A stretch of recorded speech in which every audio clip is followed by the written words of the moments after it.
Setiap tanggal 21 April, Indonesia memperingati Hari Kartini.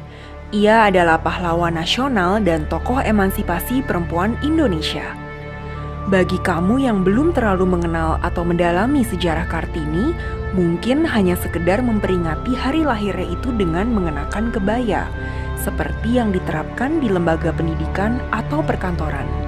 Yuk kita kenalan lebih jauh dengan sosok Ibu Kartini.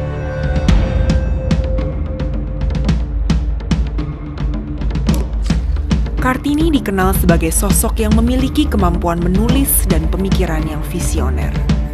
Secara tidak langsung, ia adalah salah satu tokoh yang berpengaruh dalam kemajuan Indonesia dari pemikiran-pemikiran yang terbelakang. Menariknya lagi, Kartini hanya mengenyam pendidikan formal sampai tingkat sekolah dasar saja. Bagaimana Kartini bisa menjadi orang yang kita tahu seperti saat ini? Kartini lahir di keluarga ningrat keturunan Jawa pada 21 April 1879 di Jepara, pada masa di mana Indonesia masih disebut dengan nama Hindia Belanda. Karena berasal dari keluarga ningrat, Kartini bisa mendapatkan pendidikan dasar di Europäische Lagerschool dan berteman dengan anak-anak pejabat Hindia Belanda. Di sekolah inilah karakter diri Kartini mulai terbentuk.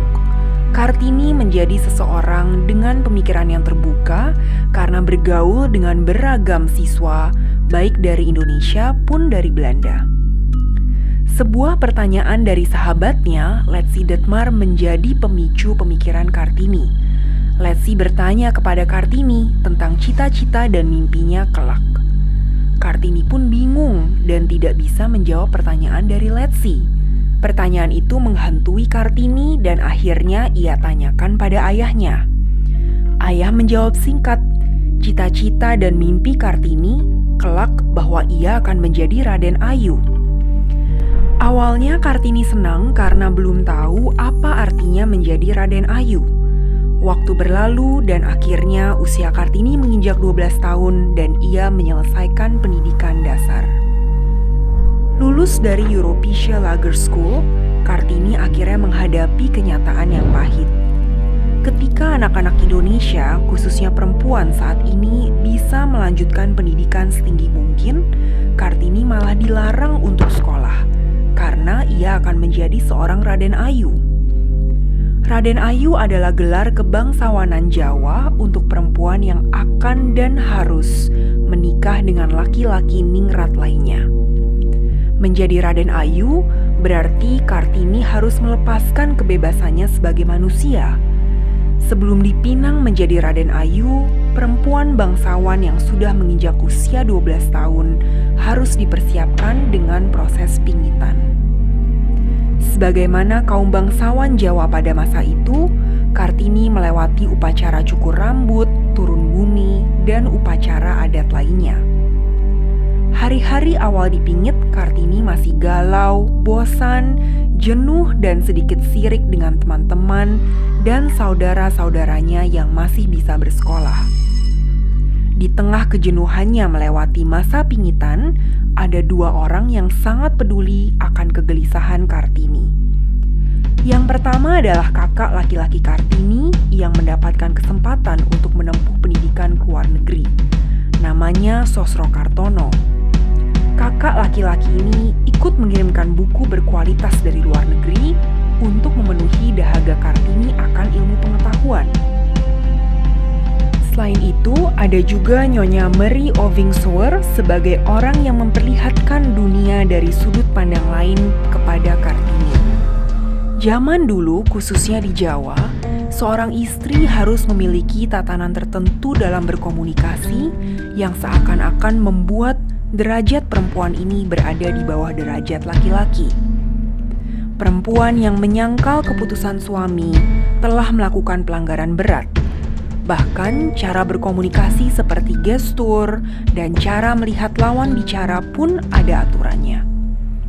Sangat berbeda dengan apa yang Kartini lihat dalam interaksi Nyonya Marie Ovingsoer dengan suaminya. Kartini melihat bahwa suami dan istri memiliki suara dan hak yang sama sebagai seorang manusia bebas. Masih banyak pula persepsi dan nilai modernitas yang Kartini lihat dari kehidupan Nyonya Marie Ovingsower.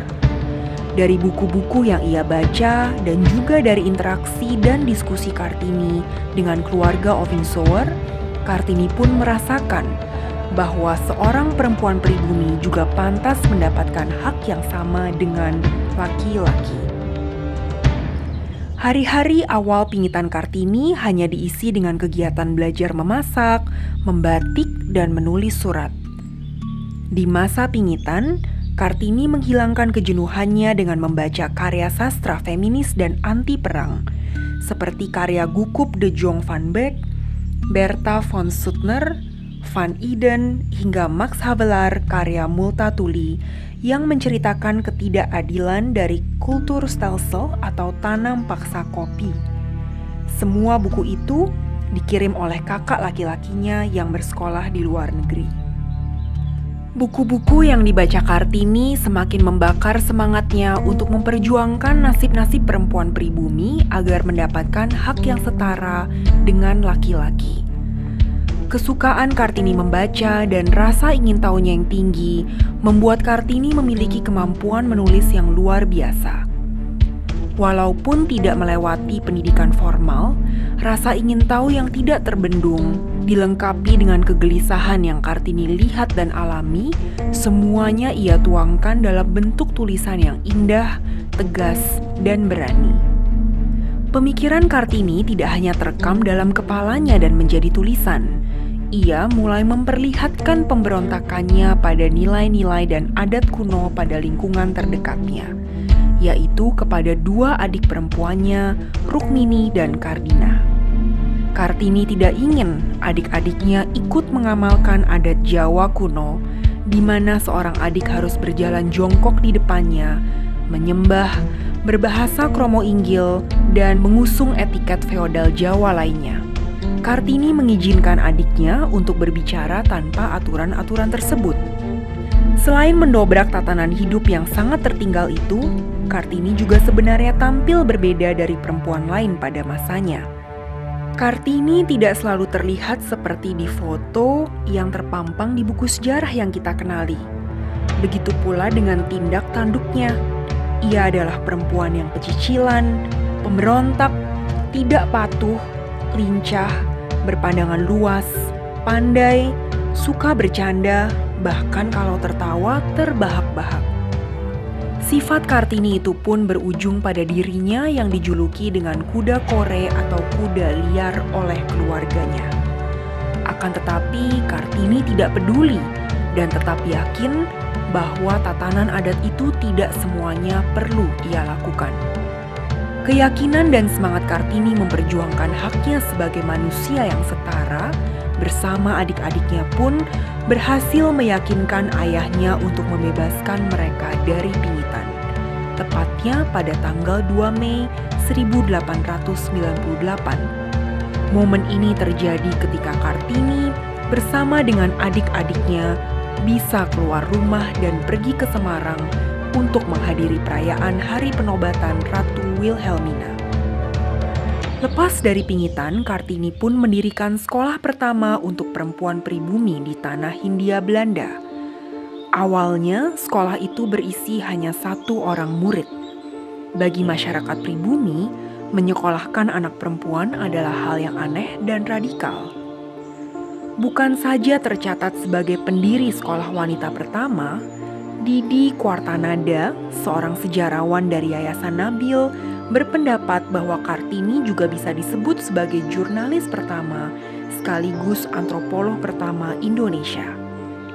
Pada suatu kesempatan, Kartini menulis catatan dokumentasi perkawinan di Tanah Koja dengan sangat detil, dengan teknik jurnalistik mulai dari mengumpulkan informasi, mengolah informasi tersebut, dan mendokumentasikannya. Selain mengajar perempuan pribumi, Kartini juga aktif mengeluarkan pikirannya dengan sahabat penanya di Belanda yang bernama Estelle Zihandelaar atau disapa Stella.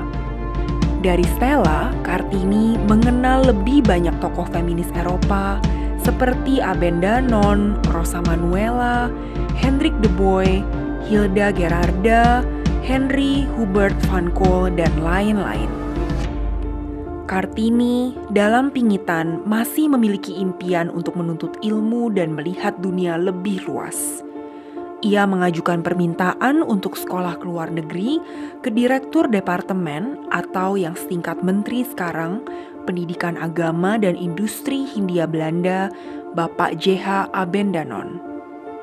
Permintaannya itu sayangnya ditolak oleh Abendanon karena ia tidak mau masyarakat lokal memiliki persepsi negatif terhadap Kartini. Pertimbangan lainnya juga adalah sekolah yang dibangun oleh Kartini semakin banyak siswanya dan terus berkembang. Selain itu, kondisi kesehatan ayah Kartini juga semakin memburuk, sehingga niat keberangkatan Kartini untuk melanjutkan sekolah ke luar negeri pun harus diurungkan. Pada pertengahan tahun 1903, saat itu Kartini berusia 24 tahun. Kartini yang ingin melanjutkan studinya sebagai guru terhalang karena ia mendapat lamaran pernikahan dari Bupati Rembang KRM Adipati Aryo Joyo Adiningrat. Kartini dilamar untuk menjadi istri keempatnya. Awalnya Kartini tidak mau. Ayah Kartini pun cukup egaliter dan tidak memaksakan Kartini untuk menikah. Namun pada saat itu, perempuan yang usianya sudah mencapai 24 tahun dan masih melajang adalah sebuah aib. Omongan orang ini pula yang membuat sakit ayah Kartini semakin parah. Melihat kondisi ayahnya itu, Kartini pun akhirnya bersedia dinikahi oleh Adipati Aryo Joyo Adiningrat. Tetapi Kartini memberikan beberapa syarat dalam ikatan pernikahan tersebut. Yang pertama, Kartini tidak mau ada proses jalan jongkok, berlutut, menyembah kaki pria, dan gestur-gestur lain yang melambangkan ketidaksetaraan. Lainnya, Kartini juga minta untuk diperbolehkan berbicara dengan suaminya dengan bahasa Jawa Ngoko, bukan bahasa Kromo Inggil. Adipati Aryo Joyo Adiningrat menerima syarat itu karena wasiat mendiang istrinya yang ingin anak-anak mereka diasuh dan dibesarkan oleh Kartini. Dari pernikahannya dengan Adipati Aryo Joyo Adiningrat, lahirlah seorang anak pertama laki-laki yang diberi nama Raden Mas Susalit Joyo Adiningrat. Sayang, 4 hari setelah proses melahirkan, kondisi tubuh Kartini menurun secara drastis. Ia pun meninggal dunia pada 17 September 1904 pada usia 25 tahun. Setelah Kartini wafat, J.H. Abendanon mengumpulkan dan membukukan surat-surat yang pernah dikirimkan Kartini kepada teman-temannya di Eropa. Kumpulan surat-surat itu pun ia susun menjadi sebuah buku dengan judul Dari Kegelapan Menuju Cahaya. Buku kumpulan surat Kartini ini membuat geger Amsterdam ketika diterbitkan tahun 1911. Sejak saat itu, suara Kartini pun terdengar jauh hingga ke seluruh Eropa dan Hindia. Dari buku yang berisikan gagasan Kartini itu pun, ia semakin dikenal sebagai sosok perempuan pertama yang memecah keheningan dan yang menjadi suara inspirasi, sekaligus juga menjadi pelopor dari revolusi budaya di tanah Nusantara.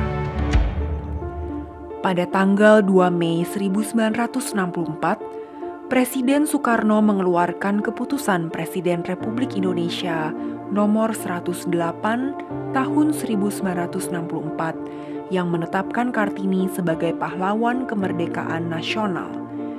Ia menjadikan tanggal kelahiran Kartini sebagai Hari Kartini yang kita ketahui dan rayakan saat ini. Warisan Kartini pada peradaban Indonesia tidak hanya lahir dalam bentuk buku saja. Pada tahun 1912, Yayasan Kartini yang didirikan oleh keluarga Van Deventer mendirikan sekolah wanita di Semarang yang disusul oleh sekolah wanita di Surabaya, Yogyakarta, Malang, Madiun, Cirebon, dan daerah-daerah lainnya. Sekolah itu dinamakan Sekolah Kartini. Nah, demikian sejarah hidup Kartini yang cukup pendek selama 25 tahun. Meski begitu, ia mampu memberikan begitu banyak kontribusi pada Indonesia dengan segala keterbatasan dan tantangannya. Jadi, Kartini itu bukan hanya seorang wanita yang mengenakan kebaya saja ya. Sebenarnya masih banyak lagi sisi kehidupan Kartini yang tidak kalah menarik untuk kita dalami dan renungkan. Informasi lebih lengkap soal kehidupan dan perjuangan Kartini tidak hanya terangkum di buku Habis Gelap, Terbitlah Terang. Ada juga refleksi pemikirannya di buku Emansipasi yang berisikan 119 surat tentang pemikiran dan gagasan revolusioner Ibu kita Kartini.